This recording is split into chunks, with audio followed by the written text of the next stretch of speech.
Whenever we teach privates, and sometimes in group classes, we'll ask everybody, what do you want to work on? One of the top answers is always volcadas, or as some people have said, that volcano thing. So in this video, we're going to take a deeper dive into volcadas. We'll get into the technique of the volcada and what are the most common questions and mistakes. So let's get to it. So we did as an exercise so that way as a followers we feel that off-axis sensation, and also for the leaders to be able to feel when to give in or give out, is we did the exercise of going forward as a plank. We don't want to do just hips forward or just shoulders. Same thing for us. This applies for both. We want to go all as a plank and then going back into a colgada sensation.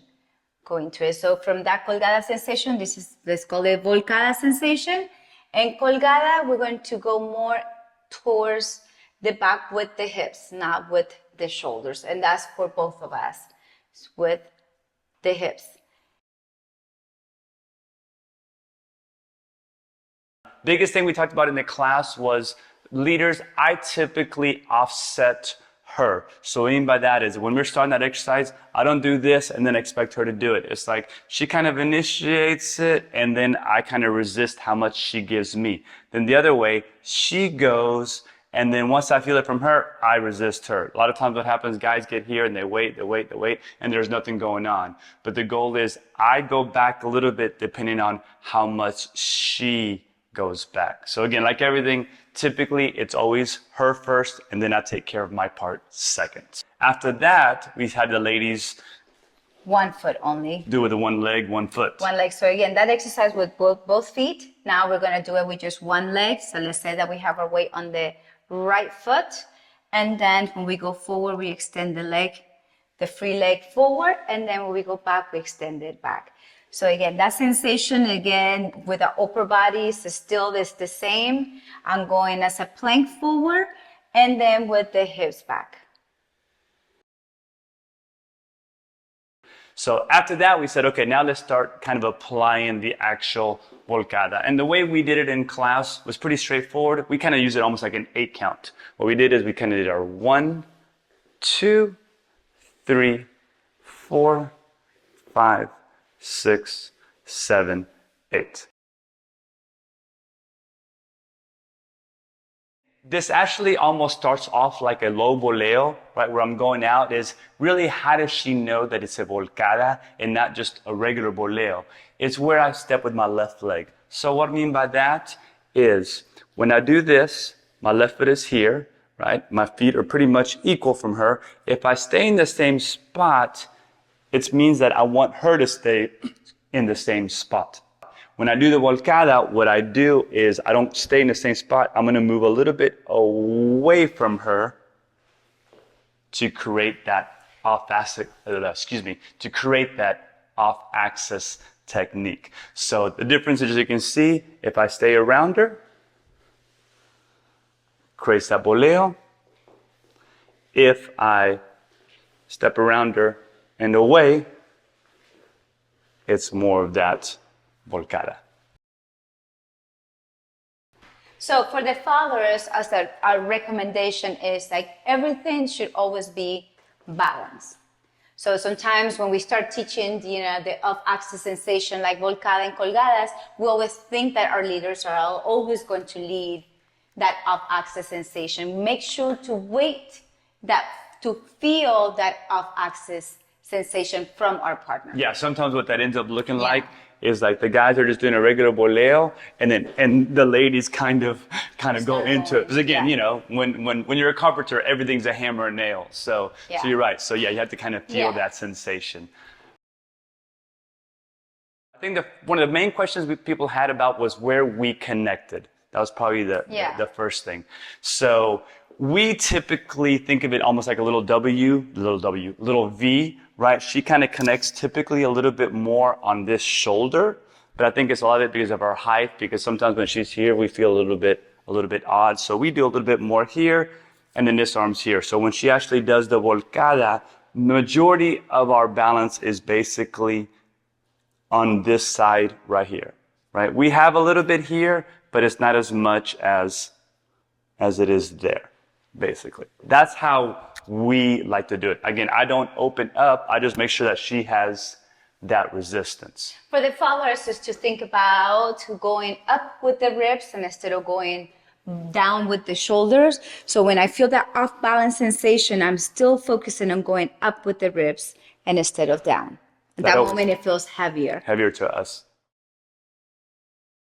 Some people were doing it more open. If it's more open, then obviously this is always the same, but we think of it being a little bit more here, right? Obviously, when we're doing this, then the idea is kind of like 50-50. We don't do totally 50-50. We always think there's a little bit more resistance on this side just because that's closer to our center compared to having weight more over there. On the open side. On the other side. Obviously, some people do this chest to chest. If you do it chest to chest, if it's chest to chest, obviously it's going to be more flat. Again, actually, I think the first time we learned it chest to chest. It was more comfortable for us to be a little bit more in that V position. When we go back, typically what happens usually is a lot of the guys, when they go back, they start bringing the follower with them, and then they keep bringing them with them, right? So I'm going to over-exaggerate. It looks like they do this, and then the ladies feel like they're being brought in. She ends up feeling really heavy. I'm going to do it, so sorry. What she ends up feeling like is kind of that sensation that I'm really bringing her in. So that's I think the main thing for the guys is, guys, the way I think about the volcada, it's as if I'm bringing her this way, right? Oops, sorry. So it's almost like as if I'm bringing her in this way, right? And the moment I feel that she's falling, I go this way, right? So the idea is I bring her in, but then I'm giving her the body, as opposed to she's probably going to step out of it, keep bringing her in, and eventually that happens. So that's usually what the ladies feel when we keep bringing them in. So if I do it with the embrace, I'm going to over-exaggerate it. I'm holding on to her here. The moment I go back, I really don't need this. I give her more of my body. That's usually what makes it feel lighter to the follower. Basically. The leg? Now, we also talked about, as for the followers, to wait out until we feel that the leader is actually leading us to step into that cross. So I wait, and then we go together.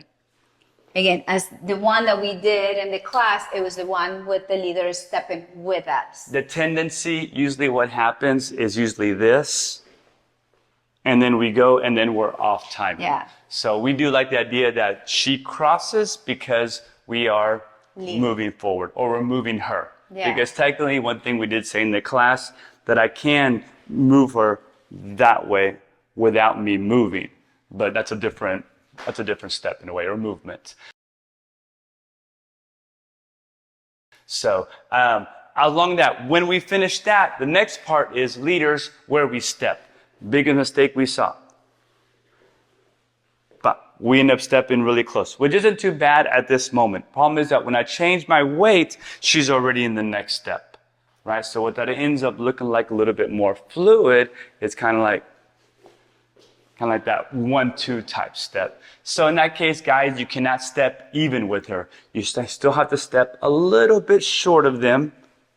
So that way, when we change our weight, we're both balanced and we're able to get out. And then, of course, we did it really quick with the music. Everything was as a slow. So here's us doing it in the class.